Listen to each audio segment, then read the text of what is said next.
Hello children, good morning. आज हम लोग परिमेय संख्याओं को किस प्रकार से संख्या रेखा पर दर्शाया जाता है यह समझेंगे। परंतु इसके पहले हमें प्राकृत संख्या, पूर्ण संख्या और पूर्णांक संख्याओं को किस प्रकार से संख्या रेखा पर हम दर्शा सकते हैं यह भी जानना आवश्यक है। तो जैसा कि आप जानते हैं कि प्राकृत संख्या अर्थात एक से लेकर जितने भी गिने जाने वाली संख्याएं हैं वो सारे प्राकृत संख्या कहलाते हैं। जब प्राकृत संख्या के आगे शून्य को हम लोग लगाते हैं तो शून्य से शुरू होने वाली सारे जो संख्याएं हैं वो पूर्ण संख्या होती है, तथा शून्य से शुरू होने वाली जितने भी धनात्मक प्राकृत संख्या है उसके साथ में अगर हम ऋणात्मक प्राकृत संख्याओं को भी शामिल कर लें तो वो पूर्णांक कहलाती है। तो हम लोग जाते हैं अब हम समझेंगे प्राकृत संख्या का संख्या रेखा पर निरूपण। तो हम लोग क्या करते हैं, एक रेखा खींचते हैं और उसे समान भागों में पहले कुछ दूर तक इसको विभाजित कर लेते हैं। ठीक है, जैसे एक इस प्रकार से हमने 12 भाग इसको किया है। आप चाहें तो इसको और भी भाग इसको बढ़ा सकते हैं। ठीक है, तो अब यहां से शुरू होता है 1 से। हमें याद रखना है प्राकृत संख्या हमेशा 1 से शुरू होती है। तो 1 2 3 4 5 6 7 8 9 10 11 12 इस प्रकार 13 14 15 16 इस प्रकार से हम संख्या रेखा पर प्राकृत संख्या को लिखते हैं। उसी प्रकार से पूर्ण संख्या को जब हम लिखते हैं तो वह शून्य से शुरू होती है। 0 1 2 3 4 5 6 7 8 9 10 11 12 13 14 इस प्रकार से हम पूर्ण संख्या को लिखते हैं। अब आती है पूर्णांक संख्या। पूर्णांक संख्या में क्या होता है, पूर्णांक संख्या में शून्य भी रहता है और इधर वाली संख्याएं जो है आपको धनात्मक प्राकृत संख्या होती है। ठीक है, धनात्मक प्राकृत संख्या है परंतु ये धनात्मक है, और इधर वाली जो संख्या है वो ऋणात्मक प्राकृत संख्या है।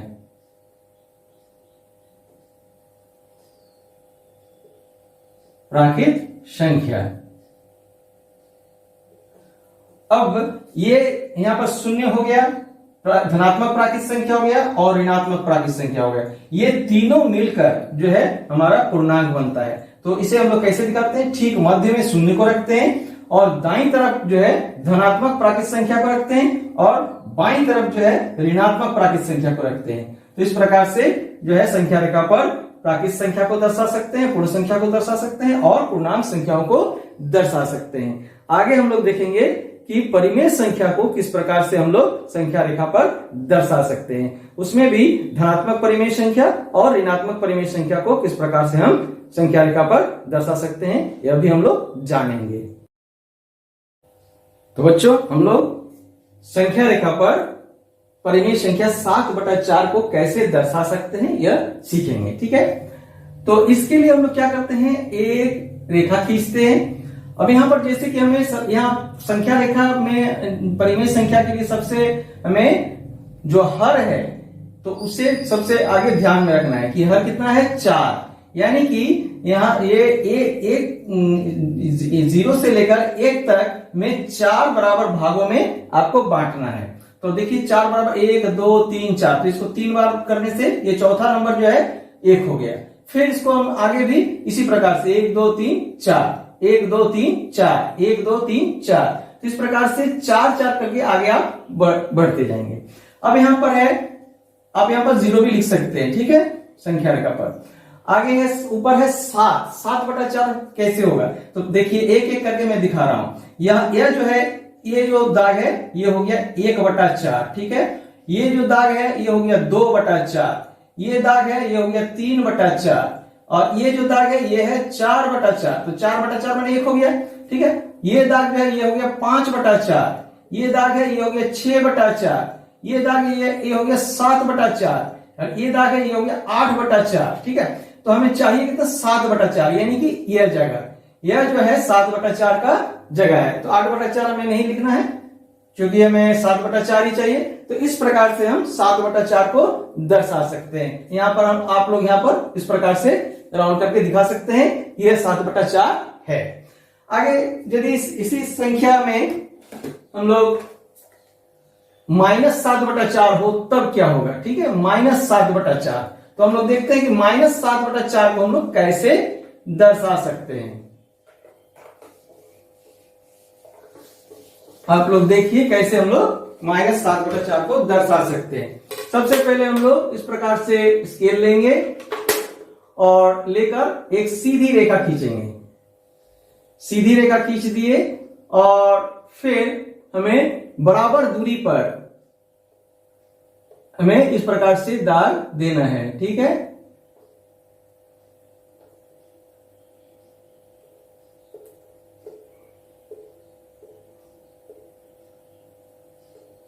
तो इस प्रकार से माने कि ये जो है शून्य का जगह है, शून्य है, इधर जो है धनात्मक वाला होंगे, इधर ऋणात्मक वाला। तो अब हमें चार है नीचे हर, तो 4 गिनना, 1 2 3 4, ये हो गया 1 का जगह। ठीक है, फिर यानी कि 1 को 4 बराबर भागों में हमें बांटना है। फिर 4 कहां आ रहा है, यहां पर, तो ये हो गया, ये माइनस हो गया, ये हो गया -2, फिर ये हो गया -3। ठीक है, तो इस प्रकार से हमें बांटना है। अब ऊपर देख रहे हैं कि -7 है, तो इसका मतलब क्या हुआ, ये जो है आपका हो गया -1/4, ये हो गया -2/4, ये हो गया -3/4, और ये हो गया -4/4, ये हो गया -5/4, ये हो गया -6/4, ये हो गया -7/4, यानी कि यह जगह आपका -7/4 हो। यदि इसे और भी आगे बढ़ाना हो, जैसे मान लीजिए यह -9/4 है, तब क्या होगा, तो -9/4 है, तो हम फिर इसको आगे बढ़ाएंगे। ये जो है दो जहां पर लिखा हुआ है, ये हो गया -8/4 और ये हो गया -9/4। तो इस प्रकार से संख्या रेखा पर हम लोग परिमेय संख्या को दर्शाते हैं। हम लोग और भी उदाहरण इसका लेंगे और इसे और भी अच्छी तरह से समझेंगे। तो बच्चों, हम लोग एक और उदाहरण लेते हैं। संख्या रेखा पर परिमेय संख्या 2/5 और -2/5 को दर्शाएं। तो हम लोग इस प्रकार से स्केल लेते हैं और संख्या रेखा के लिए एक सीधी रेखा खींचते हैं। इसे हम थोड़ा और बड़ा कर देते हैं और हम यहां से बराबर दूरी पर हमने इस प्रकार से बराबर दूरी पर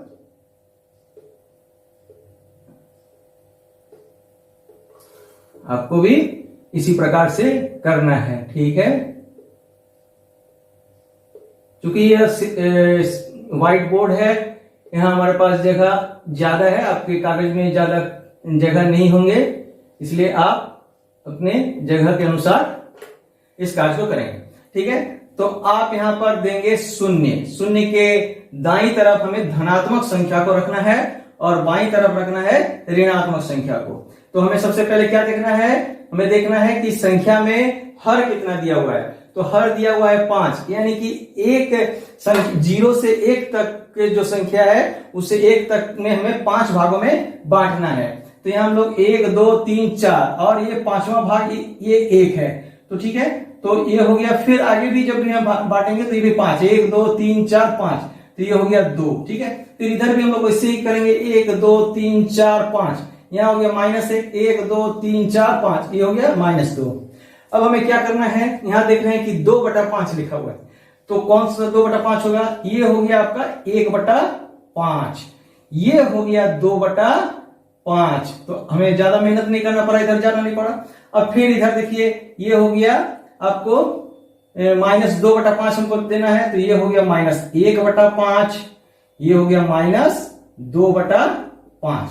ठीक है, तो इस प्रकार से आप संख्या रेखा पर संख्या को दर्शा सकते हैं। अब हम और भी संख्या लेकर अब इसे और भी समझने का प्रयास करें।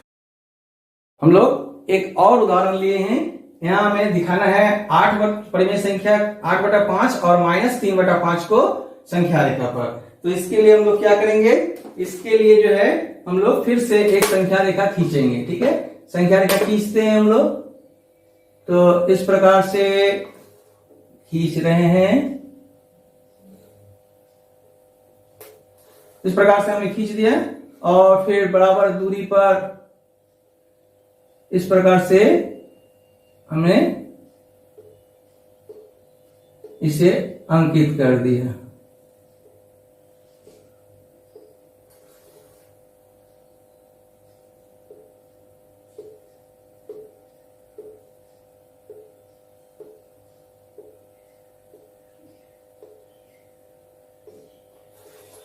तो अब जो है बच्चों, यहां पर हमें एक जगह पर 0 लिखना है। ठीक है, हो सके तो मध्य में लिखेंगे और अब जो है हमें देखना है कि यहाँ पर हर में क्या दिया गया है 5। तो हम पहली जो 1 है 0 और 1 के बीच में उस संख्या को 5 भाग में बांटना है। तो 1 2 3 4, 4 के बाद 5 आता है तो ये हो गया 1, ठीक है। फिर 1 2 3 4 5, ये हो गया 2, ठीक है। तो इस प्रकार से इधर भी हमको करना है 1 2 3 4 5, ये हो गया -1, तो इधर -2 होगा। और आगे बढ़ेंगे तो हमें अब देखना है कि ऊपर जो अंश है वो कितना है, धनात्मक में 8।